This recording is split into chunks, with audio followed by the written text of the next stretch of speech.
Assalamualaikum warahmatullahi wabarakatuh. Ketemu lagi dengan saya Erawan Erik di channel The Wangkong. Cintai Indonesia dengan cara kita, cara Indonesia. Jangan lupa belanja ke warung tetangga. Baik, setuju. Oke teman-teman, kali ini saya berada di Subang Utara, agak nyincek dikit ya, tepatnya di daerah Cikaum. Nah, saya sengaja berkunjung ke salah satu tokoh aktivis yang cukup punya reputasi ya. Aduh, biasa aja kali ini. Cukup terkenal ya, dan punya komitmen terhadap bagaimana sering sekali mengadvokasi permasalahan buruh dengan teh. Saya panggil teh Bamba.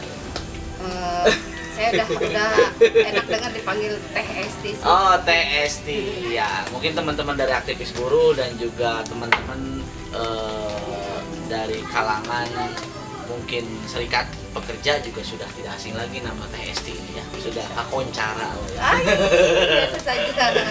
Oke, saya sengaja nih Teh Esti pengen ngobrol-ngobrol sama Teh Esti. Ya mungkin banyak hal sih yang gitu.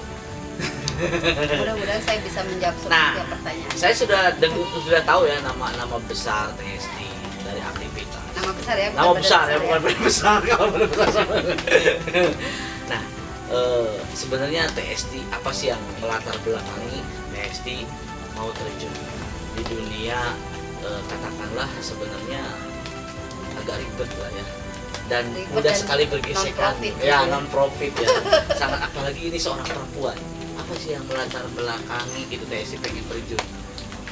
Sebenarnya sederhana sekali, karena saya pernah merasakan bagaimana ada di posisi level terendah sebagai seorang pekerja, kemudian yang punya level atasan, yang kemudian di hubungan kerja atau komunikasi kerja antara atasan dan bawahan itu tidak baik karena ya ada kesemena-menaan, kesewenang-wenangan dari atasan ke bawahan, dan kemudian bagaimana teman-teman buruh yang tidak paham aturan undang-undang ketenaga kerjaan kemudian mendapat perlakuan semena-mena dari pihak pengusaha dengan kata-kata dan segala macam. Belum lagi bagaimana perusahaan ketika melakukan pelanggaran terhadap pekerja tetapi agak sulit pemerintah menindak, tetapi ketika buruh yang melakukan pelanggaran terhadap aturan ketenaga kerjaan begitu mudah mendapatkan sanksi. Oke, lebih ke pengalaman ya. Yeah. Jadi pengalaman dari buruh dan merasakan hal itu, teman-teman pergerakan buruh ini ya. Tapi sebenarnya di negara kita saat ini juga lagi gencar-gencarnya juga investasi. Contohnya gini, sebenarnya kan mohon maaf ya, stigma yang kadang-kadang serikat sendiri tanda kutip ya kurang disukai, baik itu oleh pengusaha, mungkin sebagian pengusaha juga, karena sejauh ini kan mungkin orang awam melihat demo. Nah sebenarnya kan setiap tahun itu demo seperti apa ya, demo rutinitas biasa, sehingga antara pengusaha sama karyawan bentrok gitu, dan itu terjadi setiap tahun. Nah dan tidak ada solusinya gitu. Sebenarnya gini ya, negara kita ini kan punya aturan yang punya undang-undang ketenaga kerjaan, harusnya semua pihak taat dan patuh pada aturan undang-undang ketenaga kerjaan. Kalau itu dilaksanakan fix, tidak akan terjadi bentrok atau perselisih paham antara pekerja dan pengusaha. Yang kenapa kemudian buruh harus berbondong-bondong turun ke jalan? Ketika aturan yang sudah kita anggap baik pun susah dilaksanakan, tiba-tiba harus direvisi dan bobotnya nilainya lebih kecil dari aturan yang lama. Ada perubahan perundang-undangan itu. Ya, betul ya. Kebetulan saya mau tanya pendapat Om tentang Omnibus Law. Langsung aja. Omnibus Law. Satu kata Omnibus Law. Apakah momok yang sangat menakutkan kan buat para serikat? Buat para pekerja maksudnya? Sebenarnya bukan momok yang menakutkan, tapi justru kalau secara sederhana saya menggambarkan dengan pemerintah hari ini mensahkan Omnibus Law. Yeah. Bagi saya pribadi selamat datang penindasan. Betul. Teman-teman yang awam tidak tahu. Ya, narasi-narasi dari pemerintah seperti ini yang mencoba untuk bahwa Omnibus Law ini lebih ke bagaimana memperbaiki regulasi yang ada.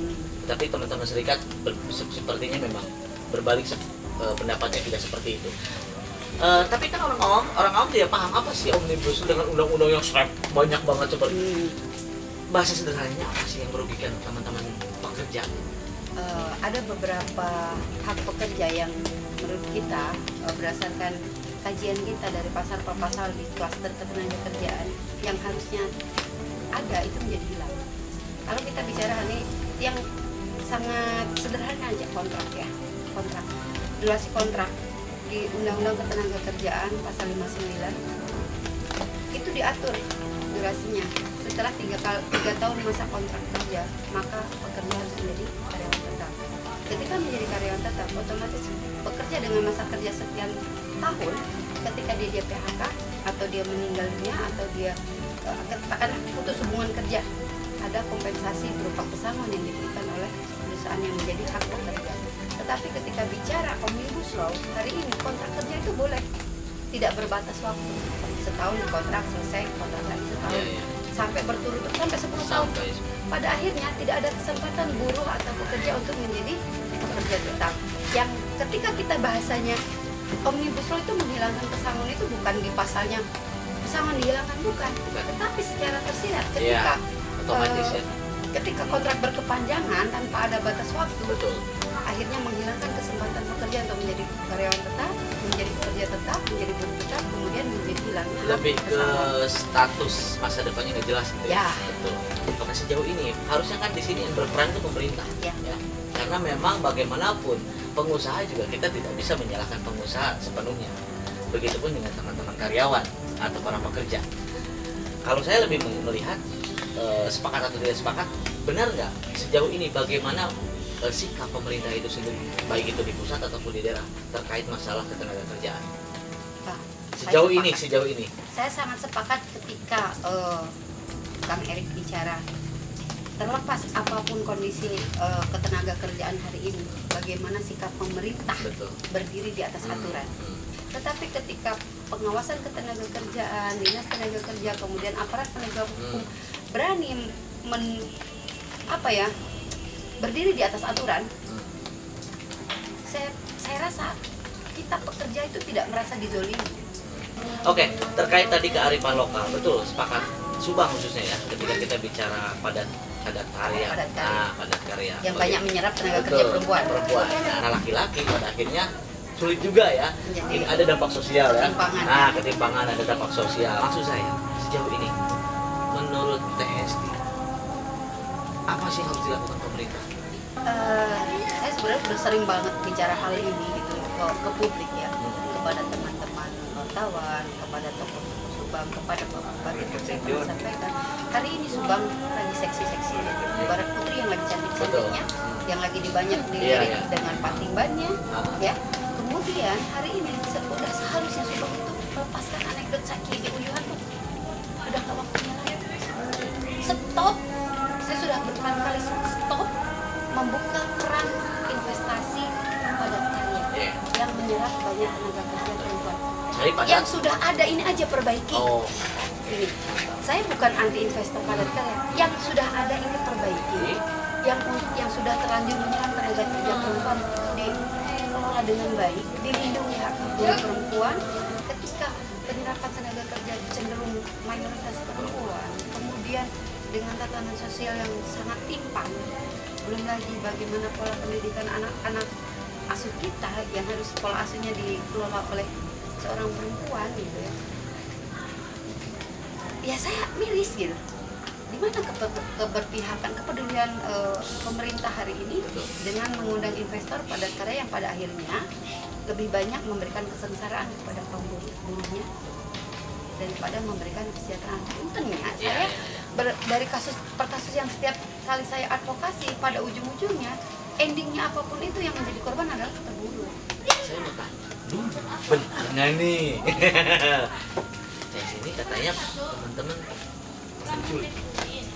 Sebenarnya saya sudah berusaha move on ya, tapi memang nggak apa-apa kan sejarah itu ya, bahkan sampai diculik, sampai mohon maaf ya, saya dapat informasi, saya mendingan daripada saya ini, saya nanya langsung sampai dibotakin, benar nggak? Ya, fakta itu memang terjadi. Saya mengalami tindak kekerasan atau upaya penghilangan kemerdekaan saya, itu sesuai pasal yang juga disangkakan waktu itu. Kemudian karena kekurangannya paket bukti, pada akhirnya memang kasus saya ditutup. Setelah itu saya berusaha berdamai dengan hati saya. Tidak mudah, karena saya mengalami trauma yang agak dalam juga gitu ya. Nggak ada bukti, nggak ada saksi.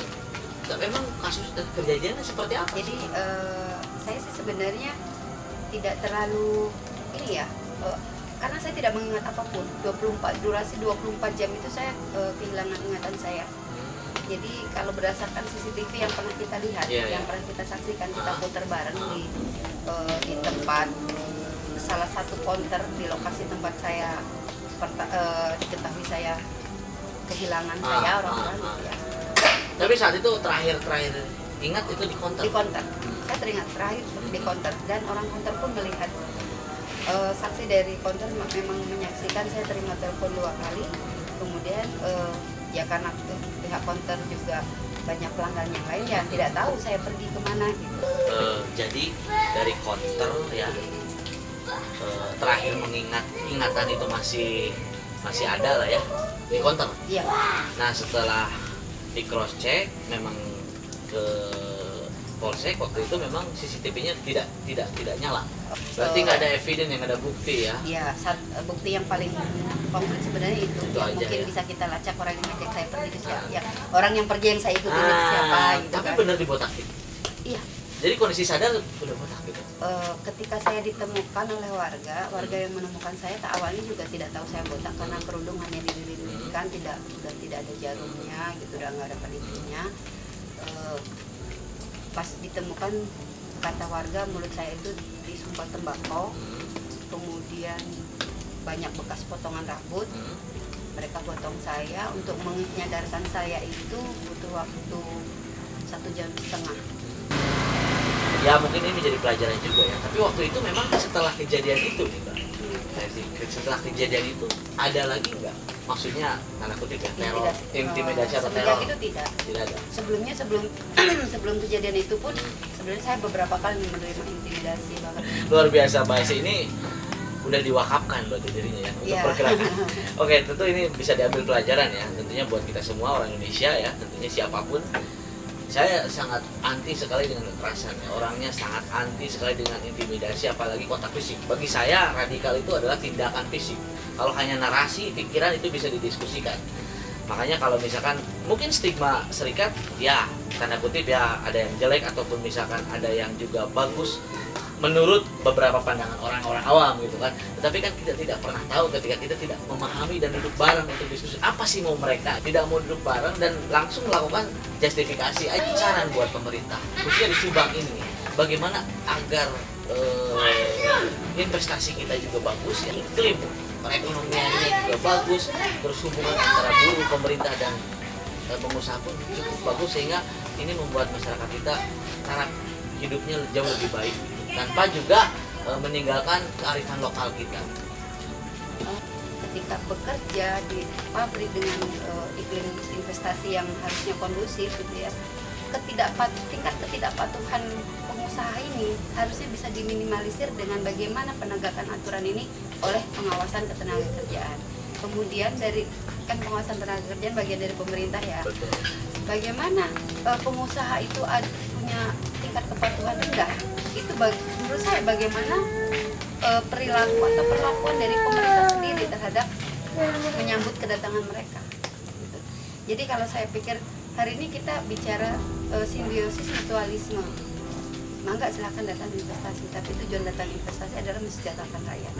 Jangan juga kemudian silakan datang investasi, tapi rakyat harus bisa bicara sakitnya uyuhan masih digawekan di pabrik, kembali bayar digawe lembur tadi bayar oke.